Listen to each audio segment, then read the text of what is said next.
Now let's come to the first hadith. The very few I'm going to quote, but they're very important. The Prophet said, sallallahu ta'ala alayhi wa sallam, the hadith is in Sahih Muslim, and it is perhaps the most important of the hadith I'm going to quote tonight, this one. He said, when Dajjal is released, he will live on earth for 40 days. One day like a year. One day like a month. One day like a week. And the rest of his days like your day.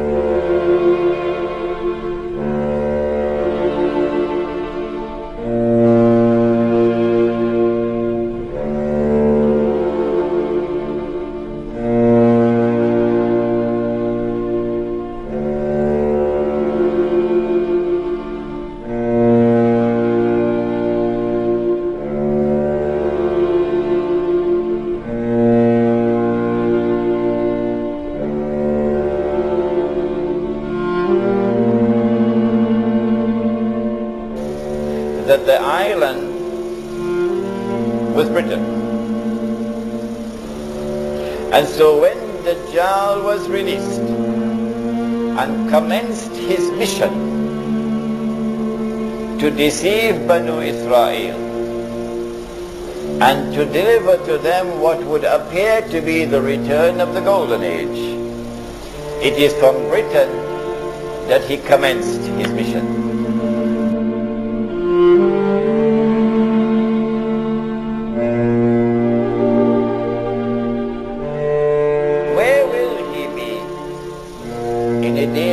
Like a month. Is he going to move to another territory? And if he moves to another territory, how can we recognize it? The yardstick which I use to measure whether or not Dajjal has moved to another territory in a day which is like a month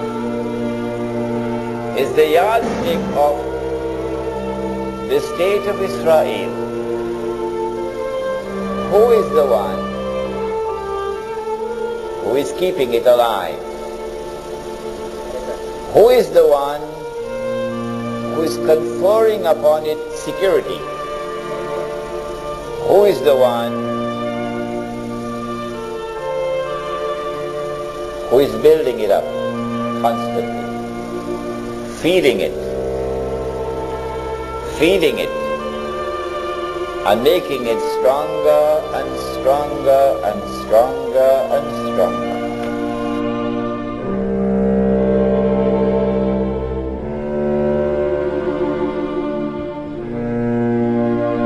Power in the world.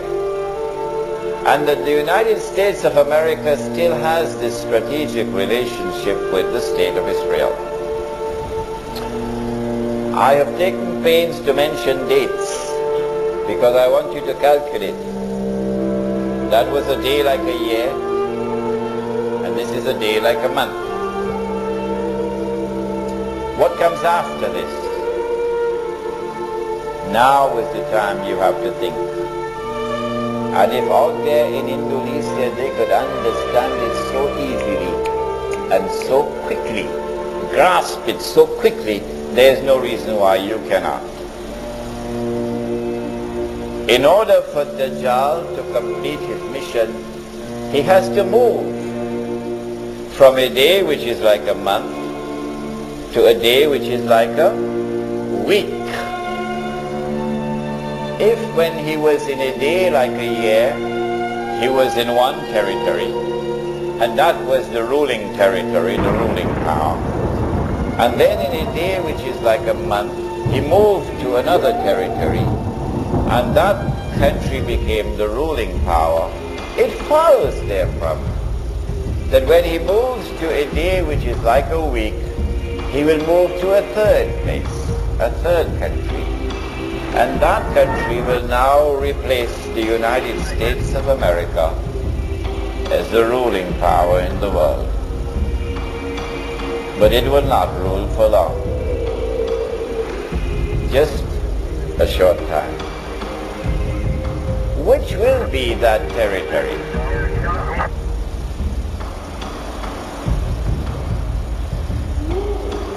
China? Ready? You think so? Anybody else? Israel, of course. Of course, Israel.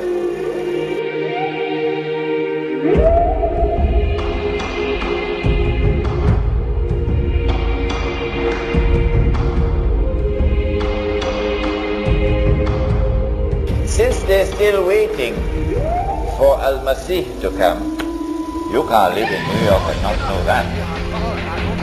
They're still waiting for Al-Masih to come. And they had boasted of how they killed this one.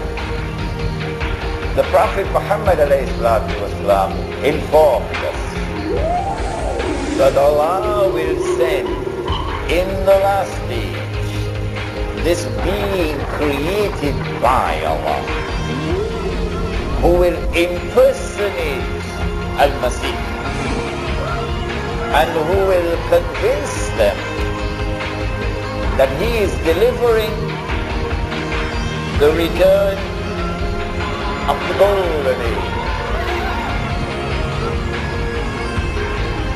He will deceive them, however, because he would not be the true Messiah. He will deceive them because this would not be the return of the golden age. It would appear like that. And so Dajjal has been endowed with awesome powers of deception. He has a PhD in deception. Dajjal.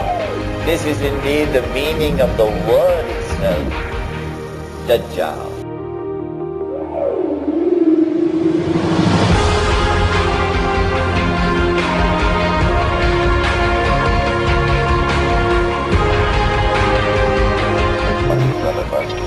The function of Al-Masih is to bring back the golden age, to rule the world from Jerusalem.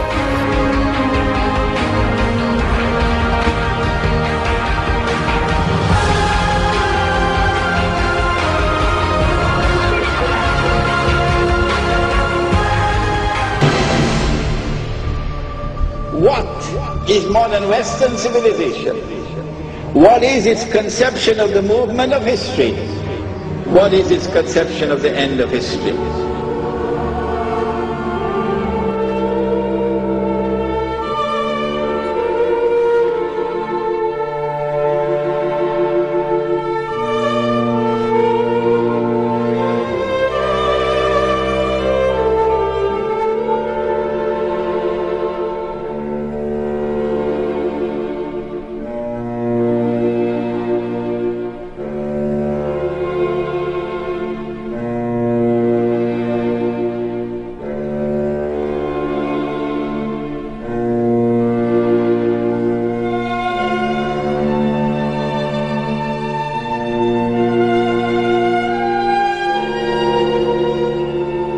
I tell you, this is a truly fascinating subject.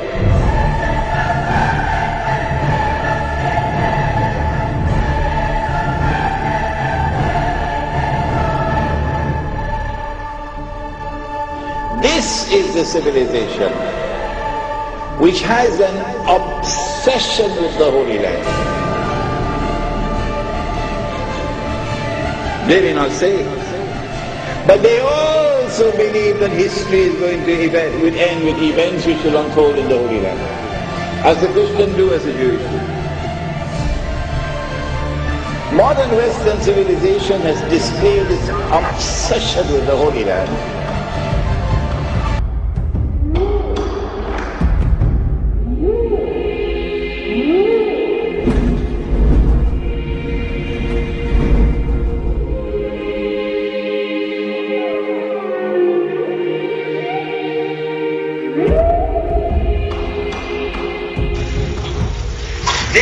to see these people being brought back to their town. Not as tourists, to reclaim it. Which town is it? That is the question.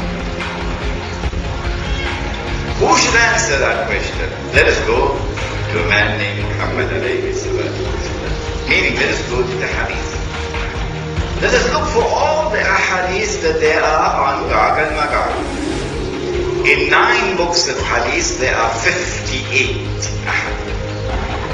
I've gone through all 58 of them. Let us look to see whether there is any town which is mentioned connected with Gog and Magog, which was destroyed by Allah. When we go through all the 58 ahadith, we find only one town mentioned, connected with Gog and Magog. And it was a town which was destroyed by Allah, and it was Jerusalem. Of course, the hadith does not have the word Jerusalem, it has the word Baitul Maqdis, Arabic. And so we have come to the conclusion that the town which is mentioned in Surah Al-Anbiya is Jerusalem.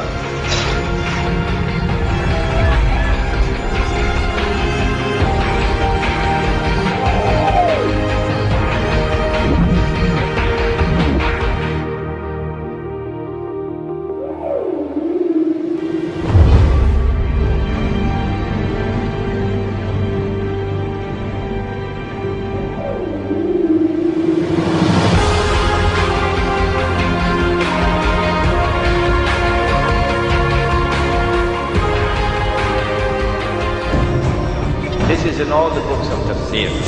The Khalifa, he sent an expedition sometime around the year 50 Hijri to try and locate that barrier which was lit by Zulkarnain. That expedition returned with the news that they located the barrier, and it was lying in ruins. So if you're waiting for Gog and Magog to come sometime in the future, brother, keep waiting. The barrier is lying in ruins. And companions of the Prophet Muhammad ﷺ, they said themselves gave the testimony that they went and saw with their own eyes. They located the barrier and it was lying in ruins.